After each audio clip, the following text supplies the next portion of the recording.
Hello दोस्तों, तो मैं कुलजीत आज फिर से आपका एग्जामपुर में स्वागत करता हूं।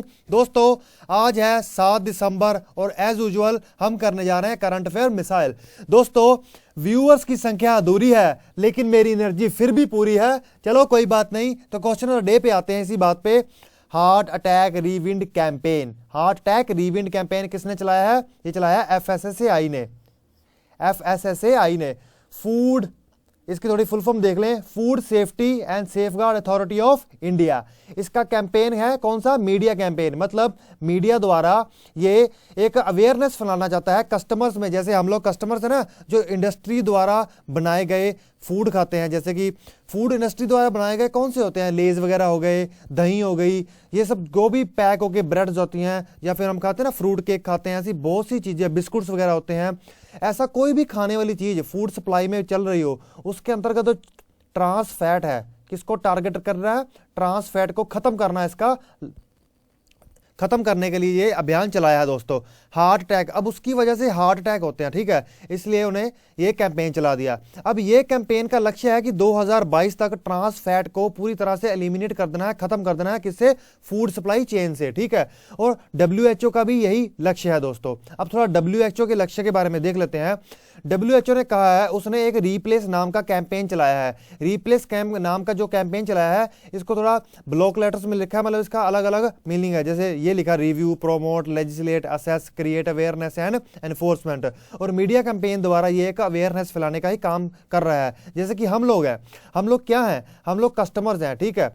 हम लोग क्या हैं? कस्टमर्स हैं। ये चाहते हैं कि हम लोगों में अवेयरनेस फैला दी जाए कि जिस भी फूड में ट्रांस फैट है उसे हम खाए ना, या फिर उसका विरोध करें, या कुछ भी है कि जिसकी वजह से लोग ये चेंजेस आए। अब ऐसा क्यों हो रहा है? देखिए, हर साल 5 लाख लोग को क्या होता है? कार्डियोवैस्कुलर डिजीज हो जाती है, मतलब दिल से रिलेटेड प्रॉब्लम्स हो जाती है, ठीक है दोस्तों। ये किसकी वजह से होती है? ट्रांस फैट की वजह से ही होती हैं, इसीलिए ये इनिशिएटिव चलाया गया है। और डब्ल्यूएचओ चाहता है कि ये 2023 तक पूरे वर्ल्ड से खत्म कर दिया जाए, और इंडिया चाहता है 2022 तक पूरे वर्ल्ड से खत्म कर दिया जाए, ठीक है। चलो अब हम चलते हैं हमारे नेक्स्ट क्वेश्चन पर। तो दोस्तों हाल ही में हैंड इन हैंड सैन्य अभ्यास हुआ है किन दो देशों के बीच? ये हुआ है इंडिया और चाइना के बीच में। इंडिया और चाइना के बीच में देखिए, पाकिस्तान और चाइना मैंने ऑप्शन में क्यों दिया है थोड़ा बताना चाहता हूं आपके अवेयरनेस के लिए, जनरल नॉलेज के लिए। देखिए क्या है कि इंडिया थोड़ा यूएसए से भी बहुत सारे हथियार खरीदने की बातें चल रहा है, ठीक है। बातें खरीद भी रहा है, बातें क्या चल रही हैं, इसी वजह से रशिया को लगा कि यार ये तो मेरे से हथियार खरीदना बंद ही कर देगा, ठीक है। क्योंकि असल में तो यही होता है कि उनको प्रॉफिट चाहिए होता है कि हम क्या बेच पा रहे हैं। डिफेंस इंडस्ट्री उनकी बहुत बड़ी है, तो इसलिए जब इंडिया अमेरिका की तरफ टिल्ट हो रहा है, उसकी तरफ थोड़ा मिड रहा है, तो वो अपना थोड़ा सा दोस्ती के रिलेशन इसके साथ भी दिखाने शुरू कर रहा है, रशिया पाकिस्तान के साथ, ठीक है। तो इसलिए इन्होंने सोचा कि क्यों ना ऐसा किया जाए कि थोड़ा सा डरा दिया जाए हिंदुस्तान को। अब देखिए, हिंदुस्तान ने S-400 एंटी मिसाइल सिस्टम खरीदा है, ठीक है, अपनी एयर सिस्टम को प्रोटेक्ट करने के लिए। इसके बारे में अगर आपको नहीं पता तो आप जरा जाके नेट पे देखिएगा। चलो अब थोड़ा चाइना की बात हुई तो देख लें। ये देखिए, इतना बड़ा देश है चाइना। अब चाइना का जो तिब्बतन पार्ट है, जो चाइना का हिस्सा है, जिस पे चाइना ने जबरदस्ती कब्जा किया था दोस्तों, ये दूसरों की तरफ तो बहुत उंगली करते हैं। ये इंडिया से कम 2/3 है इंडिया का, कम से कम 2/3 इसका तिब्बतन ही, ठीक है। अगर तिब्बतन ना हो तो ये एक बहुत छोटा सा चाइना रह जाएगा। चलो थोड़ा आगे चलते हैं। इसकी कैपिटल है बीजिंग, इसकी करेंसी का नाम है रेन मिनबी। इसको यही याद कर लेना हमारा लक्ष्य होना चाहिए। इसकी ऑफिशियल स्क्रिप्ट है चाइनीज, और इसके प्रेसिडेंट का नाम है जाई जिनपिंग। और आपको एक बात बता दूं, जो बेल्ट रोड इनिशिएटिव चल रहा है, one belt one road initiative चल रहा है चाइना का, उसका आइडिया इसी बंदे ने दिया था दोस्तों। चलो अब आता है दूसरा क्वेश्चन कि विच ऑफ द फॉलोइंग कंट्रीज के साथ, इनमें से किस देश के साथ इंडिया किस फील्ड में हेल्थ केयर एंड वेलनेस, स्वास्थ्य देखभाल और कल्याण के क्षेत्र में सहयोग कर रहा है? अब ये किस देश के साथ कर रहा है? ये जापान के साथ कर रहा है दोस्तों। इसमें इसका लक्ष्य क्या होगा? देखिए, जैसे कि डॉक्टर्स होते हैं, नर्सिस होते हैं, कोई भी मेडिकल वर्कर, एक तरह के मेडिकल वर्कर ही होते हैं ना डॉक्टर, उनको ऑपरेशंस या फिर टेक्नोलॉजी या फिर बहुत से ऐसे काम से रिलेटेड चीज़ों में बहुत ज़्यादा और डेवलप करना और एडवांस करना इनका इनिशिएटिव होगा। और देखिए, हेल्थ एक बहुत ही ज़रूरी सेक्टर है। मैं तो हमेशा ही कहता हूँ, मेरा लक्ष्य है कि मेरे ज़िंदगी का एक लक्ष्य है दोस्तों, मैं आपको एक लक्ष्य बताता हूँ कि एजुकेशन और हेल्थ को मैं इतना बेस्ट कर देना चाहता हूँ कि कोई भी लोग शिक्षा अशिक्षित ना रहे और कोई भी अस्वस्थ से कोई भी रोगी ना रहे, रोगी मृत्यु को हासिल ना हो। मतलब हर व्यक्ति स्वस्थ हो, हर व्यक्ति एजुकेटेड हो, ये मेरा ज़िंदगी का एक लक्ष्य है। मैं आपको एक बात बता दूँ, शायद यही कारण है कि मैं आपको पढ़ा रहा हूँ। तो दोस्तों, national challenge for youth ideate for India creative solution launch 4, ये किसके लिए लॉन्च किया जा रहा है, ये किसके उपयोग में आएगा? युवाओं के लिए राष्ट्रीय चुनौती, भारत के लिए विचार रचनात्मक समाधान। नेशनल चैलेंज फॉर यूथ ये किसके लॉन्च किया जा रहा है? देखिए, ये 6th से 12th क्लास तक के बच्चों के लिए लॉन्च किया जा रहा है। अब दोस्तों थोड़ा मैं इसके बारे में आपको बताता हूँ। अमेरिका जैसे देश हैं या फिर यूनाइटेड किंगडम जैसे देश हैं, यूरोपियन यूनियन में जो देश आते हैं, उनका क्या सिस्टम है? वो अपने बच्चों को जन्म मतलब जब से वो स्कूल में जाएं तब से क्रिएटिव बनाना शुरू कर देते हैं। क्रिएटिव जैसे कि वो उनको बिजनेस करना सिखाते हैं या फिर उनको ऐसी क्रिएटिव काम करवाते हैं जिससे वो बिजनेस करे। और हमारे हिंदुस्तान में अपनी बात बता देता हूँ, मैंने अपनी लाइफ का ज़िंदगी का सबसे पहला बिजनेस दोस्तों 5th क्लास में करने का स्टेप उठाया था और मेरे क्लास के टीचर्स ने मजाक उड़ाया था मेरा। मतलब ये एक बहुत गलत बात है। क्रिएटिविटी है, क्रिएटिविटी। अभी हाल ही में एक रिपोर्ट आई थी, बच्चे क्या करते हैं, अब आप भी तो कल से जाके कल में शादी करेंगे, ज़िंदगी में आपके बच्चे होंगे, आपको एक अनुभव देता हूँ। क्या है कि बच्चे क्या करते हैं, बच्चे आप देखेंगे कि छोटी सी उम्र में ही कहीं यहाँ हाथ डाल के कुछ करने लग जाएंगे, कहीं कुछ बनाने लग जाएंगे, कहीं कुछ तोड़ने लग जाएंगे। ये उनकी क्रिएटिविटी है। और माँ बाप क्या कर रहे हैं, क्या कर रहे हो यार, खराब कर रहे हो। पर यही नहीं वो समझते कि वो क्रिएटिव काम कर रहे हैं। मतलब कुछ अनुभव आ रहा है उनके सबकॉन्शियस माइंड में, एक अनुभव जा रहा है। तो जब भी आप बड़े होंगे, आपके बच्चे होंगे, तो आप उनको कोई भी ऐसा काम जो उनको हानि ना पहुंचाए और ऐसा कोई क्रिएटिव लगे तो आपको उनको करने से नहीं रोकेंगे दोस्तों, ठीक है। चलो, मिट्टी खाना तो वो तो रोकेंगे ही आपको, वो क्रिएटिविटी थोड़ा ना हुई। तो ये 6th से 12th क्लास के बच्चों के लिए हो रहा है। अब इसके अंतर्गत इसमें क्या छुपा है ये भी देख लें थोड़ा, ठीक है। अब देखिए, वो चाहते हैं, इसका एम क्या है, इसका लक्ष्य क्या है। वो चाहते हैं, थोड़ा लाल मार्कर ले लें, ब्लैकनेस में आ रहा है ना तो 1 सेकंड का टाइम लगेगा। चलो, इसका एम क्या है, वो एक चैलेंज दे रहा है एक तरह के बच्चों को। क्या दे रहा है? चैलेंज, कि मैं आपको एक तो प्लेटफॉर्म देता हूं, एक अपॉर्चुनिटी देता हूं कि आप अपने आसपास जो भी तकलीफें हैं, जो भी प्रॉब्लम्स हैं, उनका सोल्यूशन ढूंढ सकें, उसको क्रिएटर बन सकें, क्रिएटिविटी दिखा सकें अपनी जैसे आपकी कम्युनिटी है उसमें कोई भी प्रॉब्लम है उसका सोल्यूशन ढूंढ सके। इसके लिए बच्चों को क्रिएटिव बनाने के लिए ये प्लेटफॉर्म लॉन्च किया गया है दोस्तों, ठीक है। इससे बच्चे हमारे एम्पावर होंगे, ठीक है, अनेबल होंगे, उनको एक प्लेटफॉर्म मिलेगा और उनको सोचने के लिए एक जगह मिलेगी, उनको उत्साह मिलेगा। देखिए, जैसी चीज़ मेरे साथ हुई, अगर मैं तब बिजनेस कर रहा था, मेरी सराहना की जाती तो शायद मैं और बड़ा बिजनेस करता, मैं और बड़ा बिजनेस करता, मैं और आगे जाता। तो उनकी वजह से क्या हुआ कि मेरा कॉन्फिडेंस लेवल लो हो गया। उसको बढ़ाने के लिए मैं बहुत जद्दोजहद कर रहा हूँ और ये मेरा लक्ष्य है, मेरा सपना है कि ये मैं एनवायरनमेंट इंडिया का बदल देना चाहता हूँ कि बच्चे क्रिएटिव बने। और मजाक उड़ाने वालों को तो मैं छोड़ूंगा ना। चलो, recently news annual startup India venture capital setup summit कहाँ हुआ है दोस्तों? ये गोवा में हुआ है दोस्तों। कहाँ हुआ है? गोवा में हुआ है।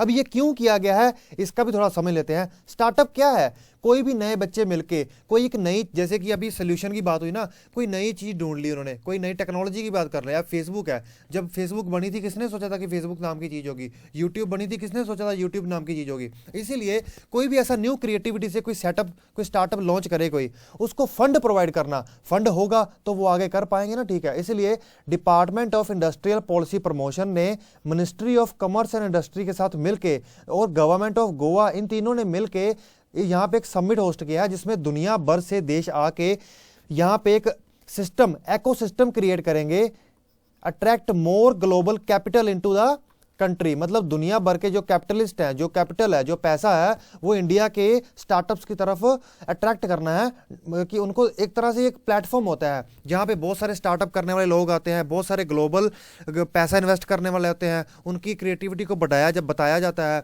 इसीलिए ये किया जाता है ताकि इंडिया, अब ये चाहते हैं कि इंडिया में फंड आए ताकि इंडिया के बच्चे ज़्यादा स्टार्टअप कर सकें। अब हर बंदा सरकारी नौकरी में चला जाएगा तो भाड़ में जाए, तो ये थोड़ा इसलिए ये चाहते हैं कि थोड़ा सरकारी नौकरियों का क्रेज कम हो और लोग थोड़ा खुद भी प्राइवेट काम करना शुरू करें, नई नई क्रिएटिविटी लाएं। चलो, ये इनका अपना है। चलो दोस्तों, विच of the following state bear the educational expenses of girl student? लड़कियों के ऊपर जो शिक्षा का खर्च होता है वो एक स्टेट ने कहा है कि हम बियर करेंगे, हम सहन करेंगे, मतलब हम खर्च उठाएंगे लड़कियों का। बहुत अच्छी बात है, बहुत ही अच्छी बात है। ये काम किया है कर्नाटका ने, देखिए ये काम किया है हमारे कर्नाटका ने। अब देखिए इसमें कुछ ज़्यादा खर्च नहीं आएगा। उन्होंने कहा है कि एक तो जो कि पोस्ट ग्रेजुएशन होती है, ग्रेजुएशन होती है, प्री यूनिवर्सिटी के जो खर्चे होते हैं एकेडमिक ईयर के, वो सरकार उठाएगी। इससे देखिए बहुत अच्छी बात हो जाएगी। अब देखिए ये कहीं ना कहीं बेटी बचाओ बेटी पढ़ाओ के अभियान के अंतर्गत ही काउंट कर सकते हैं आप लोग, ठीक है। अब देखिए लड़कियां हैं, लोग लड़कियों को पढ़ाते नहीं, या फिर अब अलग सी बात सोचो, कुछ लोग तो ऐसे हैं जिनके पास पैसे होते हैं, वो लड़कियों को पढ़ाते नहीं, लेकिन कुछ लोग ऐसे हैं कि जिनके पास पैसे नहीं होते और फिर लड़कियों को पढ़ाना चाहते हैं। उनके लिए तो बहुत अच्छा इनिशिएटिव हो जाएगा। क्योंकि देखिए मैं अपनी बहन की एक बात बताता हूँ, हमारे रिलेटिव्स हैं, उनके पास पैसा नहीं था और वो अपनी बेटियों को पढ़ा नहीं पाए, और उनकी बेटियां इतनी इंटेलिजेंट थी कि सोचो ही मत।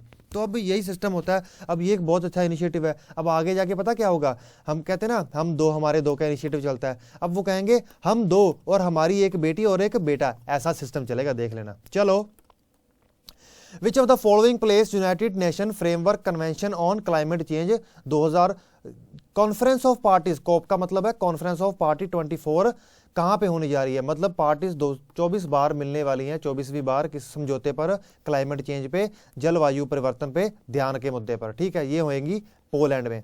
कहाँ पे होएगी? पोलैंड पे। अब इसके बारे में थोड़ा देख लेते हैं, किसके बारे में, यूनाइटेड नेशन फ्रेमवर्क कन्वेंशन के बारे में थोड़ा देख लेते हैं। चलो, तो दोस्तों United Nation framework convention international environment treaty है, ठीक है, यूनाइटेड नेशन के अंतर्गत हुई। ये 1992 में हुई थी, 9 मई 1992 में, रट्टा मार लो। और इसके एक और नाम से जाना जाता है, दो नाम से, उन नामों को भी रट्टा मार लो अच्छे से। रट्टा मार लो मतलब याद कर लो अच्छे से, हमें कंसेप्चुअल भी चलना है और फैक्चुअल भी। फैक्चुअल को तो रट्टा मारना याद ही करना होगा ना, मतलब सोच लो अर्थसाइज, ठीक है।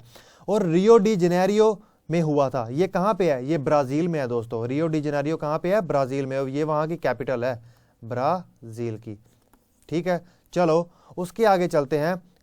Stabilise green house gas, stabilise, इसका लक्ष्य क्या था?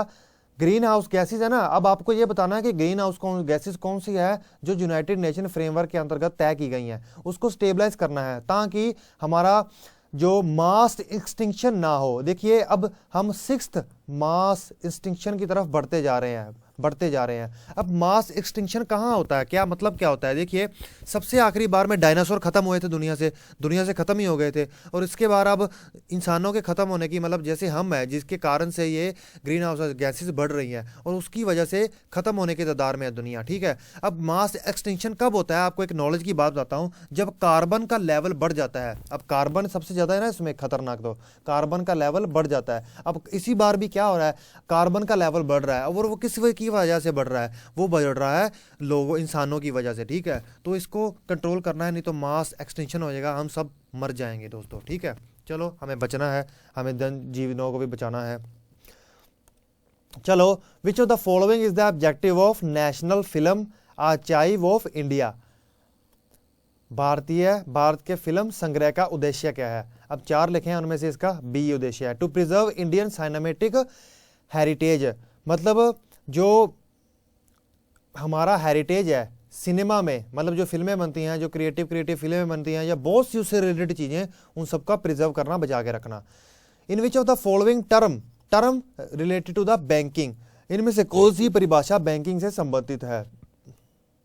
बी, इसका आंसर है ओपन मार्केट ऑपरेशन।